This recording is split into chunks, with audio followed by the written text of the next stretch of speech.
दोस्तों, अगर मैं आपसे कहूं कि आप जो कुछ भी देखते हो वो वास्तविक नहीं है, जो आप अनुभव करते हो वो भी वास्तविक नहीं है, अपितु आप जो कुछ भी देखते या अनुभव करते हो या वास्तविकता जो आप महसूस कर रहे हो वो केवल और केवल हमारे दिमाग द्वारा निर्मित की गई है।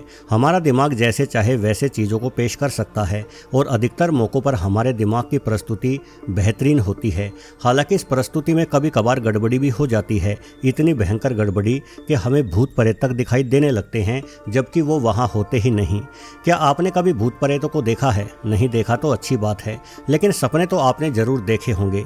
आपका सबसे बुरा सपना कौन सा था? एक सामान्य सा बुरा सपना जो शायद कभी आपको भी आया हो, वो होता है किसी ऊंचे स्थान से नीचे गिर जाना। यदि आपको कभी ऐसा सपना आया होगा तो निश्चित ही ऊंचाई से गिरते समय मारे डर के नीचे गिरने से पहले ही आपकी आंखें खुल गई होंगी और फिर आपने बड़ी राहत की सांस ली होगी, क्योंकि नींद टूटते ही आपको एहसास होगा कि आप गिर नहीं रहे थे, बल्कि आप तो आराम से अपने बिस्तर पर लेटकर नींद पूरी कर रहे थे। और इस नींद के दौरान ही आपके दिमाग ने आपके सामने एक झूठी वास्तविकता पेश कर दी। यानी दिमाग जो चाहे वो कर सकता है। तो चलिए इस वीडियो से आखिरी तक जुड़े रहिए और जान लीजिए कि हमारा दिमाग किस तरह से हमें नियंत्रित कर सकता है या कर रहा है। दोस्तों, मानव मस्तिष्क एक अद्भुत और जटिल संरचना है जो आज तक विज्ञान के लिए भी बेहद रहस्यमय बना हुआ है। विज्ञान जिस तरह से ब्रह्मांड के रहस्यों को समझने में असहाय है, उसी भांति दिमाग को भी समझने में पूरी तरह से असमर्थ दिखाई पड़ता है। मानव मस्तिष्क में लगभग 10,000 करोड़ की बड़ी संख्या में न्यूरॉन्स होते हैं। ये सभी न्यूरॉन्स एक दूसरे से जुड़े रहते हैं और ये न्यूरॉन्स ही हमारे विचार, यादें, भावनाएं, निर्णय और शरीर के कार्यों को नियंत्रित करते हैं। इस पूरी दुनिया की जानकारी हासिल करने का जो सबसे महत्वपूर्ण स्रोत हमारे पास दिखाई पड़ता है वो है हमारी आंखें। सच तो यह कि हम इस दुनिया के बारे में जो कुछ भी जानते हैं वो सब अपने देखने की क्षमता की वजह से ही जानते हैं, परंतु आपको जानकर हैरानी होगी कि हमारी आंखें सिर्फ एक यूट्यूब थंबनेल के आकार की जगह पर ही अच्छे से केंद्रित हो पाती हैं। आप चाहे तो अभी एक छोटा सा प्रयोग करके देख सकते हैं।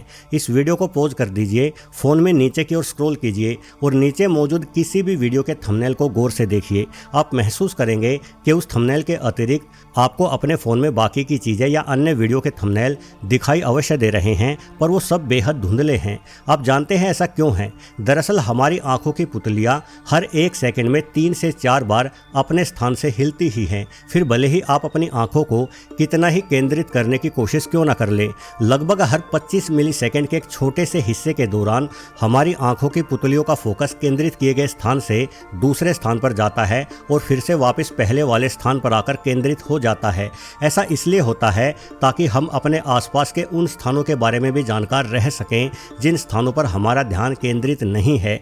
जब इस प्रक्रिया के दौरान हमारी आंखों की पुतलियां तेजी से एक स्थान से दूसरे स्थान पर जाकर वापस आती हैं तो इसे सैकेडिक मूवमेंट कहा जाता है। ये प्रक्रिया सामान्य दृष्टि कार्यों का हिस्सा होती है। सैकेडिक मूवमेंट के दौरान हमारा दिमाग हमारे देखने की क्षमता को बेहद कम कर देता है, जिस कारण हमें वो दृश्य धुंधले नजर आते हैं जिन दृश्यों पर हमारा ध्यान केंद्रित नहीं रहता। इसका मतलब है कि हम अपने आसपास घट रही तमाम घटनाओं का एक विस्तृत रूप देखते रहते हैं, लेकिन हमें इन घटनाओं का सिर्फ एक छोटा सा हिस्सा ही साफ दिखाई देता है और यह मामला पूरी तरह से हमारे दिमाग का ही कमाल है। सैकेडिक मूवमेंट के कारण हमारा दिमाग लगातार उन दृश्यों को धुंधला करता रहता है जिन दृश्यों पर हमारा ध्यान केंद्रित नहीं है। एक वैज्ञानिक गणना के अनुसार इस प्रक्रिया के घटित होने वाले कुल समय का यदि जोड़ निकाला जाए तो एक दिन में लगभग 2 घंटे तक हमें दिखाई देने वाले दृश्य इतने धुंधले होते हैं कि इन 2 घंटों के दौरान हम लगभग अंधे ही रहते हैं।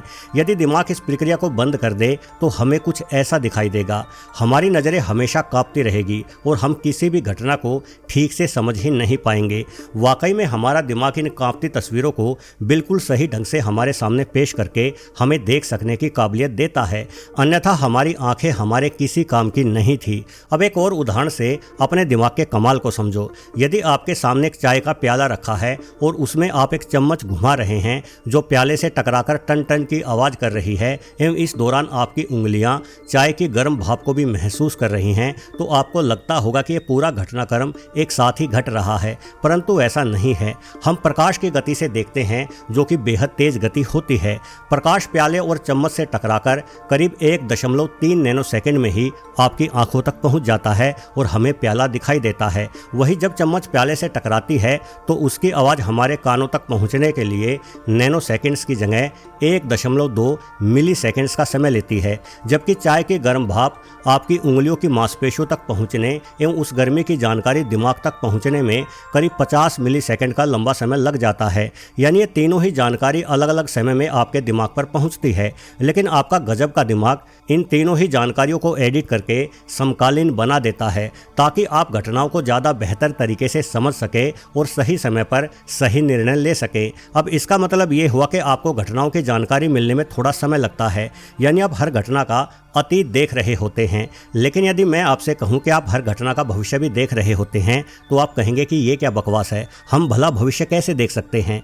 लेकिन मैंने कहा ना, हमारा दिमाग एक गजब की मशीन है, ये हमें कुछ भी दिखा सकता है।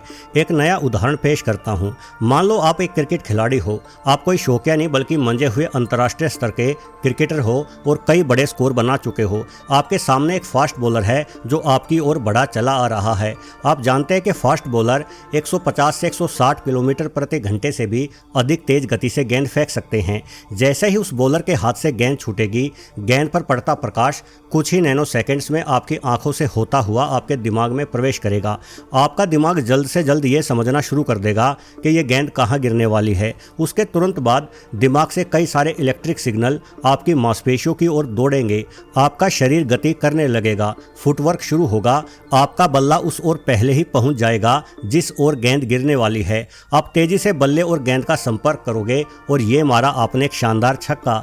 जरा सोच के देखिए, यदि आप गेंद का भविष्य समझने की बजाय गेंद के नीचे गिरने और आपके बल्ले के पास पहुंचने पर ही अपनी प्रतिक्रिया शुरू करते तो इससे पहले आप बल्ला घुमाते गेंद आपके चेहरे पर आकर लग चुकी होती। वास्तव में आपके दिमाग ने गेंद आप तक पहुंचने से पहले ही गेंद के गिरने के स्थान और समय की बिल्कुल सही कल्पना कर ली थी। यानी आपके दिमाग ने गेंद का भविष्य देख लिया था, तभी आप एक जोरदार शॉट जड़ पाए। सच तो यह है कि गेंद का भविष्य जाने बिना उसे खेल पाना असंभव होगा। अब इसका अर्थ है कि हमारा दिमाग घटनाओं को सिर्फ होने के बाद ही नहीं समझता, बल्कि वो घटनाओं का बेहद ही शानदार पूर्वानुमान भी लगा सकता है। मतलब हमारा दिमाग भविष्य देखने की माहिर मशीन है। वास्तव में तो हमारा दिमाग एक ऐसी मशीन है जो समय के तीनों कालों को समझते हुए ही हमें नियंत्रित रखता है। बिल्कुल साधारण सा कार्य करते समय हमारा दिमाग भूतकाल, वर्तमान काल एवं भविष्य काल को जानने और समझने में लगा रहता है। कैसे? चलिए एक और उदाहरण से समझते हैं। मान लीजिए आप अपने जीवन का सबसे साधारण काम कर रहे हैं, जो है पैदल चलना। पैदल चलते समय पहली परिस्थिति भूतकाल की होती है, जहां आपका कदम पहले था। दूसरी परिस्थिति वर्तमान की होती है, जहां आपका कदम अभी है।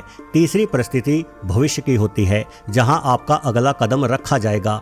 आपके पिछले कदमों के अनुभव के हिसाब से ही आपके अगले कदम का भविष्य तय होता है। मान लो चलते समय आपके पैर के नीचे कोई केले का छिलका आ गया, जिस कारण आपका पैर फिसल गया, तो तुरंत आपका दिमाग आपके आगे रखे जाने वाले कदमों में बदलाव कर देगा। जैसे ही आपका पैर फिसलेगा, आपके कान में स्थित जाइरोस्कोप आपके खराब हो चुके संतुलन का अंदाजा लगाकर दिमाग को इस बारे में सिग्नल भेजेगा और आपका दिमाग आपको गिरने से बचाने की जी तोड़ कोशिश चालू कर देगा। यानी अब आपके भविष्य में रखे जाने वाले कदमों की स्थिति तय होगी। दिमाग से तेजी से संकेत निकलकर आपकी टांगों की मांसपेशियों तक पहुंचेंगे। यदि आप संतुलन खराब होने के कारण आगे की ओर गिरने वाले हैं तो आपके कदम तेजी से आगे की ओर रखे जाएंगे।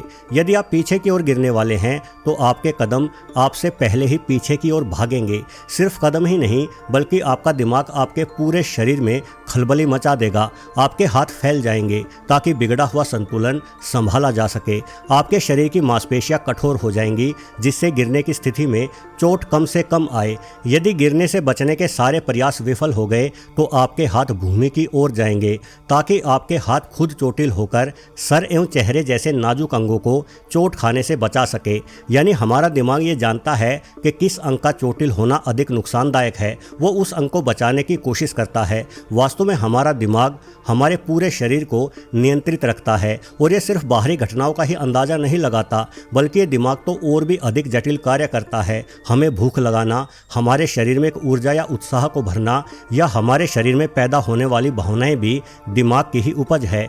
प्रेम से लेकर नफरत तक की सारी भावनाएं। आप जिस समय सोते हैं, जिस समय भोजन करते हैं, उस समय के आते ही दिमाग आपको थकान होने या भूख लगने के संकेत देने लगता है।